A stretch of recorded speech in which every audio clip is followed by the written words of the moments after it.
Disse o Senhor a Moisés: vai, sobe daqui, tu e o povo que tiraste da terra do Egito, para a terra que a respeito de qual jurei a Abraão e a Isaque e a Jacó, dizendo: a tua descendência a darei. Enviarei o anjo diante de ti, lançarei fora os cananeus, os amorreus, os heteus, os fariseus, os heveus e os jebuseus. Sobe para uma terra que manda leite e mel.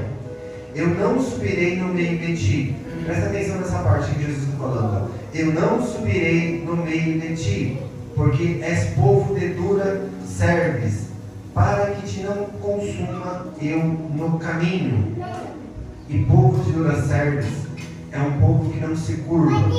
Dura cerviz é a pessoa que não consegue curvar a cabeça para frente, que não consegue baixar a cabeça perante a Deus, ou baixar a cabeça perante a Jesus. Por isso Jesus fala: eu não subirei contigo, porque és povo de dura cerviz. E continuando diz assim: ouvindo o povo essas más notícias, pôs-se a prantear. Prantear seria chorar, a reclamar. E nenhum deles vestiu os seus atalhos. Seriam colares de ouro, colares de prata, seriam adereços para mostrar o quanto eles teriam ou poderiam ter um poder aquisitivo. E o 5 diz assim: portanto, o que o Senhor tinha dito a Moisés, disse aos filhos de Israel: és o povo de dura cerviz. Se por um momento eu subir no meio de ti, te consumirei. Tira, pois, de ti os teus atalhos, para que eu saiba o que te hei de fazer. Então os filhos de Israel tiraram de si os seus atalhos, desde o monte Horebe e em diante. E o que eu quero que você preste atenção aqui no começo dessa palavra é que Jesus, ele já tinha dado uma promessa a Moisés de tirar o povo do Egito. Só que o povo, ao invés de simplesmente obedecer, o povo simplesmente, ao invés de se curvar perante a ordem de Jesus, eles começaram a reclamar, eles começaram a falar, eles começaram a levantar uma voz reclamando das ordens de Deus. E esse é o foco da mensagem. Toda vez que Deus dá uma ordem para você, toda vez que você receber algo de Jesus, preste muita atenção, porque uma multidão irá se levantar para tentar calar a sua voz, ou para tentar cessar a voz de Jesus que você precisa ouvir. Óbvio, mas por que isso acontece? Eu vou ler mais duas partes da Bíblia que acontece a mesma situação, da multidão se levantar e tentar se calar a voz de Jesus. Eu quero ler também Lucas 18, 35, que diz assim, uma passagem bem conhecida. E aconteceu que, aproximando-se ele de Jericó, estava um cego assentado à beira do caminho, pedindo esmolas. E ouviu a tropa da multidão que passava e perguntou: o que era aquilo? Anunciando que passava Jesus Nazareno, então ele clamou: Jesus, filho de Davi, tenha compaixão de mim. E os que iam à frente o repreenderam para que se calasse. E ele, porém, cada vez gritava mais alto: Jesus, filho de Davi, tenha misericórdia de mim. Então parou Jesus e mandou que trouxeram, e tendo ele chegado, perguntou-lhe: o que queres que eu te faça? Respondeu ele: Senhor, que eu torne a ver. Então Jesus lhe disse: recupera a tua vista, a tua fé te salvou. E aqui mais uma vez, o cego sabia que Jesus estava vindo e ele começou a gritar: Jesus, filho de Davi, tenha misericórdia de mim. E mais uma vez a multidão tentou calar a voz dele. Por que a multidão tentou calar a voz dele? Porque sabia que todos que clamam a Deus, que todos que entregam seu coração a Deus de forma correta, está clamando, está pedindo a Jesus. Ali ele não estava pedindo milagre, ele só estava pedindo para Jesus ter misericórdia dele. A partir do momento que Jesus ouviu a voz dele, que a multidão não calou, Jesus chegou próximo dele e falou baixinho: o que queres que eu te faça? Aí então, onde ele teve uma voz ativa diante de Jesus, falou: que eu volte a ver. Então presta muita atenção, não adianta você querer gritar, não adianta você querer pedir para Jesus algo na hora que a multidão está tentando te calar. Na hora que a multidão está tentando te calar, a única coisa que você tem que pedir, a única coisa que você vai gritar mais alto, é para Jesus ter misericórdia de você e para que Ele se aproxime de ti.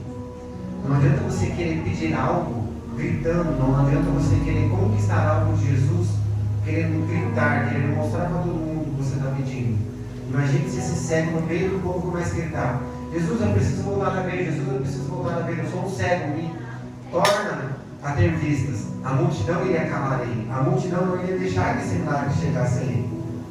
Mas ele teve muita sabedoria, e ele só foi pedindo misericórdia de Jesus. Presta muita atenção, quando a multidão está tentando te calar, você começa a gritar, pedindo misericórdia de Deus, é onde ele aproxima os seus ouvidos e começa a falar com você no secreto. E ele começa a falar com você baixinho, e vai falar: o que queres que eu te faça? E é a hora de você saber o que você tem que pedir para Deus, e não pedir qualquer coisa para Deus.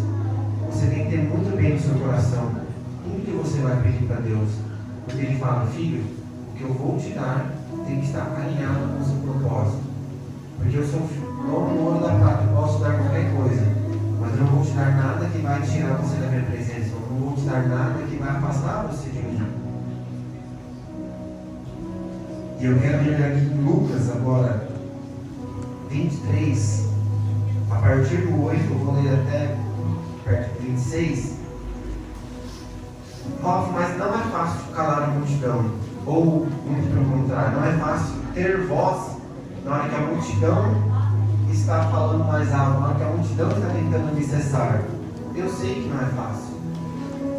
Essas vozes da multidão, ela vem de várias formas. Ela vem em forma de crítica, ela vem em forma de fofoca, ela vem em forma de pessoas que vão tentar inventar algo sobre você ou falar algo de você para tentar defender a sua imagem.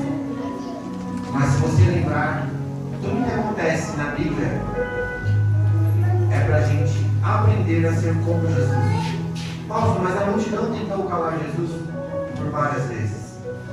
E muito pelo contrário, Jesus usou de inteligência, Jesus usou de sabedoria para responder essa multidão, ou para não levantar a voz para a multidão e não ser taxado como pessoa que não tinha equilíbrio emocional, que não tinha um equilíbrio espiritual. E eu quero ler aqui em Lucas 23, 8, que diz assim: Herodes, vendo a Jesus, sobremaneira se alegrou, pois havia muito queria vê-lo. Por ter ouvido falar a seu respeito, esperava também vê-lo fazer algum sinal. E de muitos modos o interrogava. Jesus, porém, nada respondia. Então, presta bem atenção, essa é a primeira lição que Jesus nos ensina. Jesus está sendo interrogado e perguntando várias coisas para ele.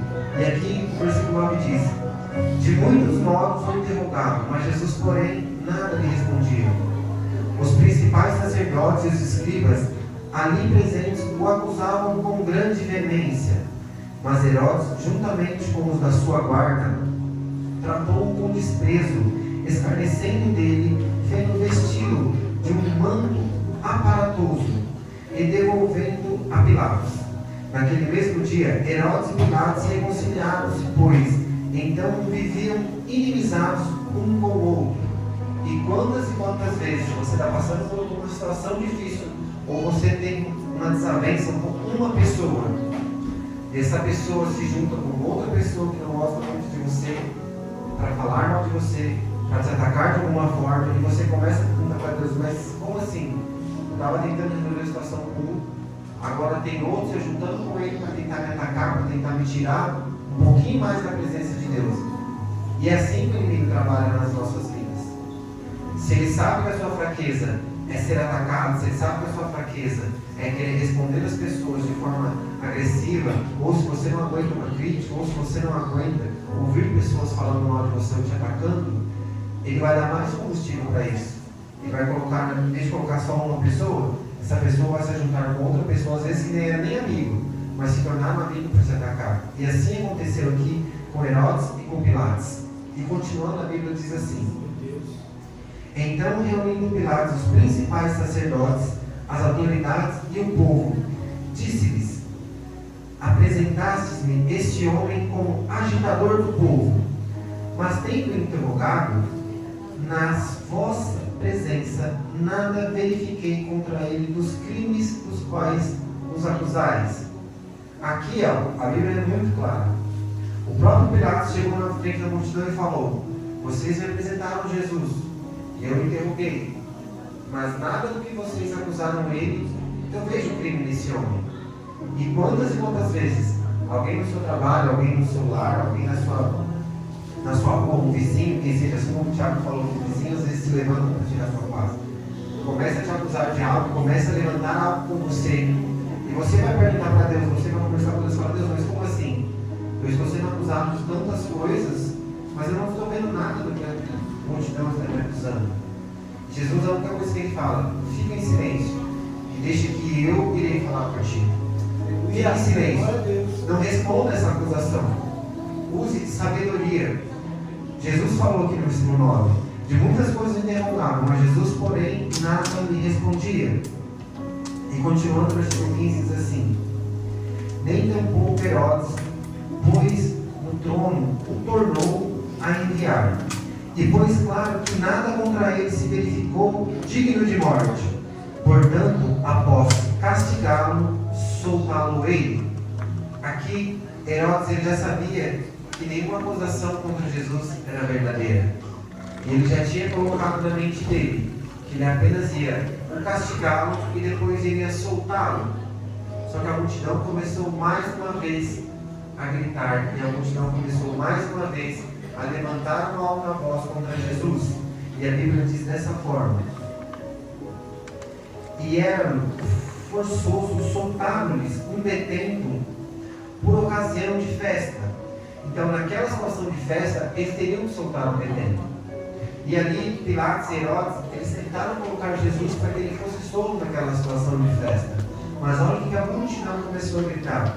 Toda a multidão, porém, gritava: fora com este, solte Barrabás. Barrabás estava no cárcere por causa de uma de suas sentenças e uma decisão na cidade, e também por homicídio. Então ele estava sendo acusado de roubo e de homicídio. Mesmo assim, a multidão, sem ter nada a acusar Jesus, começou a gritar: solte Barrabás e crucifique a Jesus. Desejando Pilatos soltar Jesus, insistiu ainda com eles, porém mais gritavam: crucificam-o, crucificam-o.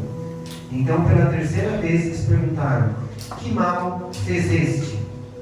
De fato, nada achei contra ele para condená-lo à morte. Portanto, depois de o castigar, o soltarei. E muitas vezes isso acontece nas nossas vidas. As pessoas te acusam, as pessoas tentam denegrir você, as pessoas não querem ver você ali naquele local, ou mesmo que você não esteja fazendo nada, elas vão gritar, elas vão levantar a voz e elas vão trazer a multidão para levantar essa voz contra você, dizendo: condena ele, eu quero que ele seja crucificado, eu quero que ele cumpra a pena de morte. Essa acusação pode ser feita de várias formas: contra o seu trabalho, contra a sua vida, contra o seu relacionamento. Mas use a mesma estratégia que Jesus usou. Apenas responda com silêncio. Você pode ter certeza que nesse momento Jesus ele só estava tendo íntimo com Deus ali. Ele só estava clamando a Deus, ele estava falando: Pai, eles não sabem o que estão me acusando, ou eles não têm do que me acusar. E mesmo assim, eu estou sendo condenado à morte. Mesmo assim, a multidão está gritando para mim, para que eu seja crucificado. E muitas vezes, a pessoa que está ali tentando te livrar, ou a pessoa que está ali, que ela tem o poder de te condenar ou não, ela está vendo que você é inocente, ela está vendo que nada daquilo está sendo acusado contra ti tem fatos ou tem alguma base de acusação, e ela tenta de alguma forma tirar você dessa situação, mas a voz da multidão é maior. Então, como eu falei no começo, tome muito cuidado se você vai dar ouvido para a voz da multidão, ou se você vai dar ouvido para a voz de Jesus. Ou se perante a multidão você vai se calar, ou perante a multidão você vai levantar uma voz que vai trazer mais mal para você do que bem. Porque a própria Bíblia diz: a palavra branda incita o furor. A palavra branda é aquela resposta grossa, aquela resposta que muitas vezes você sabe que deveria ficar quieto, mas acaba soltando uma palavra que só vai fazer mal para você mesmo. E isso acontece por várias e várias situações da nossa vida. E a gente tem que ter sabedoria, a gente tem que se colocar na posição de Jesus e pensar como Jesus respondeu essa hora. Foi com uma palavra branda? Foi com uma palavra mais tranquila? E continuando aqui na Bíblia, ele diz assim, mas eles estavam com grandes gritos, pedindo que fosse crucificado, e o seu clamor prevaleceu. Então Pilatos decidiu atender o pedido. Soltou aquele que estava encarcerado por causa da sua sedição e de homicídio, e a quem eles pediu, o quanto a Jesus entregou à vontade deles. Robson, mas como assim então? Eu tenho que ser entregue às vezes por algo que eu estou sendo acusado, por algo que eu estou sendo taxado, mesmo sem ter feito nada? Lembre-se de um detalhe: o seu advogado é Jesus. Quem vai te defender é Jesus. O juiz da sua vida é Deus. Então você tem Jesus como seu advogado e Deus como seu juiz. Quem está te acusando é uma multidão. Se você não fez nada, se você está com o seu coração limpo, se você está com a sua mente, com a sua alma tranquila perante Jesus, se você já entregou isso na mão de Jesus, dorme tranquilo. Não pare, não deixe que a multidão te cale. Os louvores que foram entoados aqui no começo do culto, eles falam sobre você não largar a rede, sobre você não desistir. E muitas vezes você vai falar assim, mas eu não aguento mais, já estou sendo acusado, não tem mais como me defender. E os louvores que entoaram no começo falam assim: pegue o que eu te entreguei e volte para o mar. Você pode ter certeza, na hora que a multidão estiver te acusando, na hora que as pessoas estiverem gritando, levantando aquele grande fervor de vozes, Jesus vai vir, assim como ele falou com o cego, no íntimo ali: o que queres que eu te faça? Ou ele vai falar assim para você: olha, o que eu te entreguei? Eu não te entreguei isso, então pega o que eu te entreguei